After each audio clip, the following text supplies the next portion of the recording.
Assalamualaikum warahmatullahi wabarakatuh. Kali ini bersama Gary, ownernya Putra Tunggal. Mau nyapa dulu nih teman-teman sobat penggemar merpati tinggi Indonesia. Mungkin ada beberapa rekan-rekan atau teman-teman yang lainnya tahu dan mengenal tim Putra Tunggal. Kali ini Putra Tunggal itu mungkin jadi suatu wadah atau keluarga ya, khususnya untuk merpati tinggi Indonesia gitu ya. Putra Tunggal tim yang emang mungkin perjuangannya bisa dibilang dari nol banget ya. Putra Tunggal ini semenjak saya kecil gitu ya kan, pasti teman-teman pengen tahu juga mungkin ya, kenapa sih Gary bisa seneng sama merpati gitu kan.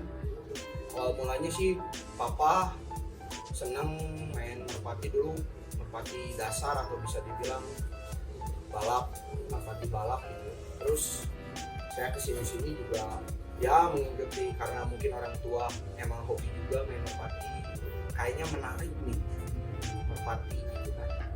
Dan awalnya terbentuknya tim Putra Tunggal ini tuh sebetulnya bukan karena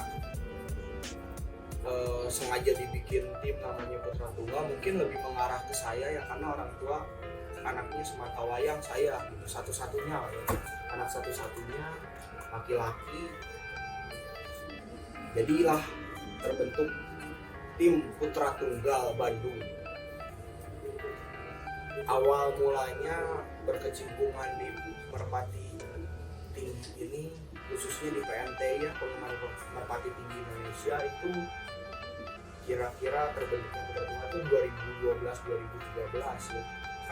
Karena sebelumnya itu nama tim itu Den Ayu gitu. Nama tim saya itu Den Ayu, bawa nama dari Jogja. Dulu papa pernah tugas di sana dan akhirnya namanya Den Ayu, dan 2012-2013 itu reformasi, mungkinnya diganti namanya Putra Tunggal Bandung. Saya juga mau mengajak nih ke kalian, kenapa sih main merpati itu kayak mungkin penilaian orang-orang, apa sih main merpati gitu kan, apa sih main merpati ya. Mungkin dari hal merpati juga saya ada benefit yang mungkin bisa menghasilkan uang gitu. Banyak pertanyaan juga nih dari teman-teman, aduh anak muda hobinya main merpati gitu kan, hitam jorok gitu kan, banyak kotoran gitu kan. Kalau orang yang nggak tahu mungkin selebihnya apa sih main merpati. Cuman mungkin kalau di era-eranya sekarang ya, di angkatan saya 90-an gitu ya, mungkin merpati bakal jadi, sekarang kan merpati udah ada wadahnya gitu kan, udah ada namanya, organisasinya gitu kan. Gak mungkin lah di merpati ini mungkin sampai jatuh jauh ya, dari kata-kata jatuh itu jauh ya mungkin. Makanya mungkin seberkembangnya merpati tinggi Indonesia ke depannya juga bakal lebih maju terus ya, terutama di PMTI gitu ya. Saya merasakan banget, soalnya saya dari kecil emang berkecimpungannya di PMTI ya, penggemar merpati tinggi Indonesia gitu ya. Ya sosok-sosok senior atau sesepuh mungkin pada mengenal ya waktu saya kecil gimana gitu ya, sampai saat ini gitu ya, tahu prosesnya dari nol banget mungkin. Putra Tunggal itu seperti apa ya teman-teman semuanya. Dan saya juga sebenarnya mau mengajak nih untuk anak muda terutama yang mempunyai hobi di, ya contohnya seperti saya di merpati, jangan berkecil hati untuk hobi ini gitu ya. Karena selagi kita tekun, selagi kita sabar, selagi kita bisa jujur sama orang, hobi ini bakal menghasilkan gitu. Terutama di merpati ya, saya di merpati gitu ya, hobi saya di merpati. Karena mungkin makin kesini juga reformasi burung tingkatannya juga sudah berbeda, karakteristik burung semakin berbeda juga. Mungkin seberkembangnya anak muda zaman sekarang mungkin bisa jadi motivasi mereka gitu ya untuk menciptakan karakteristik burung yang berbeda-beda ya. Contohnya kan ya seperti era-era sekarang lah, di tahun-tahun kemarin sama sekarang udah kelasnya udah benar-benar beda banget ya, dari karakter yang manuver, burung yang 3/4, dari yang mulai bawah bisa disebut karakternya semi jablay atau jablay ya. Mungkin di sini juga banyak reformasi dari karakteristik burung yang berbeda-beda gitu. Makanya untuk anak muda jangan berkecil hati untuk ini, tetap semangat, tetap konsisten untuk cara merawatnya, cara beternaknya juga mulai banyak belajar juga, karena sejauh ini saya juga masih belajar, terus-menerus saya belajar untuk menciptakan hal-hal yang berbeda gitu. Contohnya burung-burung karakter yang berbeda-beda gitu ya. Oh ya nih, buat saudara penggemar merpati tinggi Indonesia, kan banyak bertanya-tanya ya, apa sih main merpati nggak jelas? Orang awam mungkin nggak tahu ya, karena mungkin ranahnya mungkin circle-nya juga berbeda ya kan.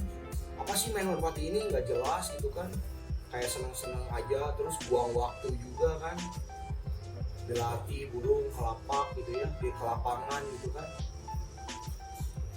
Ingat ya teman-teman, dari merpati ini kita bisa menghasilkan loh. Contoh kita dari kejuaraan, dari lomba, dari mulai beternak, terus ternakan kita diadopsi sama konsumen kita atau sama yang senang gitu ya, karena mungkin kompetitor kan mungkin sekarang banyak ya, terus darah-darah sudah bertaburan di mana-mana gitu ya. Karis burung bagus juga semakin sini makin banyak gitu ya. Ini jadi suatu motivasi penggemar juga nih, penggemar merpati tinggi Indonesia. Kalau bawa main merpati ini benar-benar sangat menguntungkan gitu loh. Dari segi lomba, dari segi beternak, dan hasilnya bisa saya jual gitu kan. Tapi hobi ini emang benar-benar menghasilkan ya. Tapi di sisi lain juga ada trik yang emang mungkin teman-teman yang mesti belajar ya.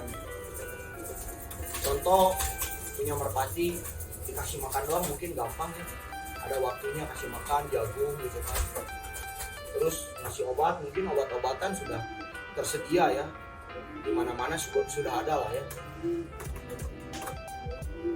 Mungkin ada trik yang emang mungkin salah satunya perlu latihan, perlu fisik yang emang benar-benar bagus, karena konsep latihannya mungkin dibikin bagus. Ada cara rawat dan vitamin yang memang mestinya diberikan untuk komposisi burung buat lomba ya, terutama burung buat lomba ya, karena konsepnya burung latihan atau burung muda itu benar-benar harus dikuasai ya, untuk membentuk karakter yang sudah ada pada ibu bapaknya dibikin kita lebih berkembang gitu ya, dari segi latihan yang emang benar-benar dikonsep dan terbentuk karakternya gitu. Terus juga saya banyak bertanya-tanya, kenapa sih Ger lebih mentingin merpati dibanding teman-teman atau calon pasangan hidup mungkin ya. Ger itu kayak edik banget gitu ya, hobi banget gitu sama merpati. Di sisi lain mungkin teman-teman banyak yang memberi saya dulu waktu saya belajar gitu ya di sekolah gitu ya, dasar manusia unggas, dasar manusia unggas gitu ya. Wah, pada dibully lah saya. Kenapa sih? Karena pada dasarnya saya cinta sama hobi ini benar-benar dari hati ya teman-teman semuanya. munculnya rasa sayang karena treatment yang emang benar-benar saya latih, saya olah sama tim. Itu mulainya dari hati semua teman-teman. Karena pada dasarnya mungkin mereka juga hidup, mereka juga punya rasa terhadap apa yang terhadap tim saya lakukan. Mungkin merpati juga perlu rasa yang emang benar-benar mereka tak cukup dengan pasangannya, tapi mereka juga bakal ada timbal balik ketika saya mungkin sayang terhadap burung tersebut. Kenapa sih enggak gitu, saya membuktikan rasa yang burung itu pernah dibuat atau diolah gitu ya. Contohnya proses yang emang benar-benar saya buktiin gitu kan, melatih dari nol sampai ke lomba, sampai ada juara gitu kan. Karena tujuan saya emang benar-benar dari dulu tuh, dari kecil belajar gitu ya. Wah, pinginnya burungnya dikasih cincin gitu kan, atau yang dikenal sekarang ring ya. Hebatnya bisa dimasukin ada cincin di kakinya. Kayak gimana sih gitu kan, kayak gimana sih gitu kan. Saya juga bertanya-tanya dulu kan, belum tahu dari yang namanya burung ada cincinnya ya, atau ya bisa dikenal ring ya sekarang teman-teman semuanya. Oke lah, di situ saya coba untuk nernakin burung. Gimana sih nernak gitu kan, ternak burung atau telurnya 2 gitu. Terus yang jagain telurnya gantian gitu kan. Kenapa sih Gary seneng banget gitu kan, edik gitu kan, benar-benar hobi di merpati ini gitu kan. Karena merpati itu bagi saya itu udah kayak adik sendiri teman-teman. Udah bagaikan malaikat gitu yang selalu di benak aku tuh kayak, aduh aku harus pulang, adik aku belum makan gitu kan. Seolah-olah mereka tuh yang selalu gimana ya, kalau bicara dalam hati yang benar-benar dalam gitu kan. Dia bisa dibilang lah, Gary main merpati mungkin dari kecil banget gitu ya. Kalau kata orang Sunda mah udah jero banget gitu ya. Cuman balik lagi lah ya, nggak ada lah di main merpati ini yang kayak sehu atau jagoan, itu nggak ada. Semua juga dalam konsep belajar semuanya teman-teman. Dan mungkin ya merpati benar-benar udah kayak belahan jiwa saya banget gitu di dunia saya, di hidup saya gitu ya, bukan dunia ya teman-teman. Di hidup saya tuh udah kayak belahan jiwa gitu, seolah-olah mereka jadi malaikat, selalu jadi penyemangat hidup saya gitu. Ketika mungkin saya sendu dalam pekerjaan, dalam hubungan pekerjaan, melihat rumah atau kandang mereka gitu kan, tiba-tiba seolah-olah kayak penyemangat gitu, penyemangat hidup saya gitu. Duh, fresh otak saya ketika melihat mereka makan, ketika mereka sedang kawin atau apa tuh, jadi di benak saya tuh jadi ketika saya otak butak atau tidak konsentrasi, ketika melihat mereka tuh benar-benar kayak yang aduh, penambah semangat saya banget gitu ya. Terutama dalam hidup ya, merpati banyak cerita di hidup Gary gitu ya. Sampai mungkin saya mendalami burung atau adik-adik saya ini semuanya. Nah, kayaknya video kali ini cukup sampai di sini ya teman-teman. Kedepannya mungkin saya akan mengupas lebih lanjut tentang cara merawat merpati, cara beternak, cara pelatihan burung di burung piikan ya, burung muda gitu ya, burung muda, terus cara lomba. Oh ya teman-teman, jangan lupa